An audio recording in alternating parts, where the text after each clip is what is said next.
Rising from the plains of central Myanmar, the Shwezigon Pagoda has stood for over 9 centuries as a towering architectural masterwork of Theravada Buddhism. It was built for a single sacred purpose, to enshrine a bone and a tooth of Gautama Buddha, securing its place as a premier destination for spiritual pilgrimage. But if you look closely at the base of this monument to inner peace and enlightenment, you'll find a striking contradiction: highly decorated shrines dedicated to indigenous guardian spirits known as Nats. These 37 spirits are not enlightened beings. According to local lore, they represent actual historical figures who suffered gruesome, violent deaths, tethering their restless souls to the earthly realm. Finding spirits born of brutal violence standing guard over a Buddhist temple reveals an ancient ideological war. This strange architectural compromise serves as the physical blueprint for how the modern nation of Myanmar was forged. In the 11th century, Myanmar was a volatile landscape. The pagan kingdom was divided by warring tribal territories.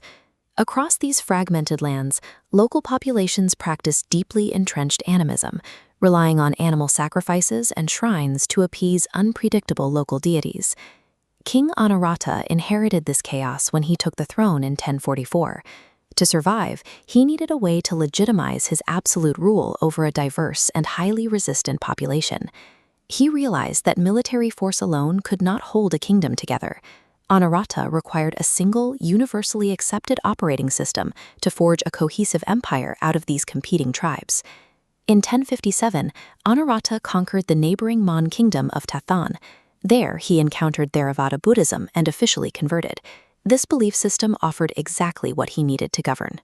It came with highly organized monastic structures, standardized legal codes, and a literate civilization that could document and enforce state policy. The king issued a top-down mandate. Theravada Buddhism was now the sole state religion of the Pagan Empire. To enforce this intellectual order, Anawrahta launched a ruthless anti-Nat campaign. He dispatched soldiers to physically dismantle and destroy the local spirit shrines dotting the countryside. He specifically targeted Mount Popa, a volcanic outcropping widely considered the epicenter of the Nat cult, issuing a strict ban on all animal sacrifices there. But trying to install a new ideology by violently erasing an ancient culture rarely creates unity. It breeds fierce, immediate resistance. The common people blatantly ignored the royal decrees. Instead of abandoning their centuries-old beliefs, they simply took their faith underground. To hide from royal enforcers, citizens adopted a subversive domestic tactic. They moved the shrines of their house guardian Nats strictly indoors. This resistance took a specific physical form. Unhusked coconuts, dressed in red cloth, hung quietly from the central pillars of homes to shelter the spirits. The crackdown inadvertently strengthened the public's resolve to protect their animist traditions.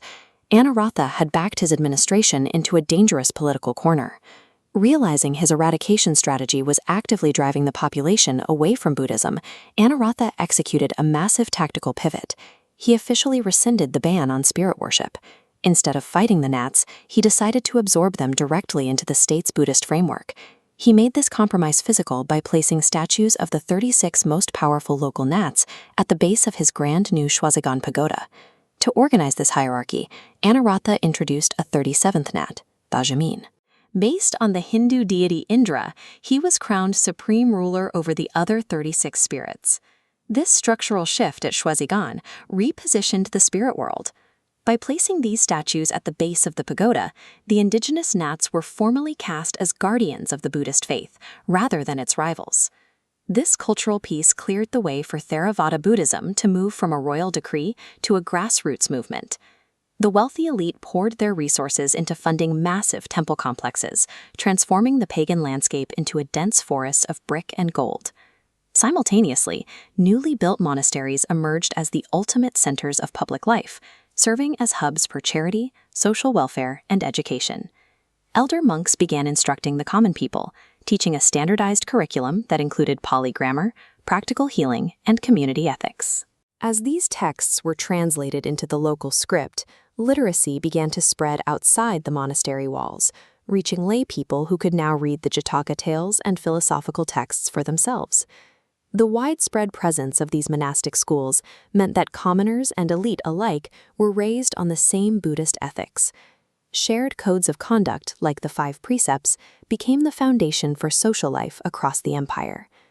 Nearly 1,000 years later, this 11th century synthesis remains deeply ingrained in the daily life of modern Myanmar. Even today, drivers across the country routinely tie red and white strips of cloth to their vehicle mirrors and hood ornaments to secure protection from the local gnats. This dual belief system reaches its peak at the annual Tangpyeong Nat Festival, where massive crowds generate a chaotic, fervent energy right in the middle of a devoutly Buddhist nation. These festivals feature vivid rituals of spirit possession, where devotees enter trance states and receive public money offerings to appease the restless guardian souls.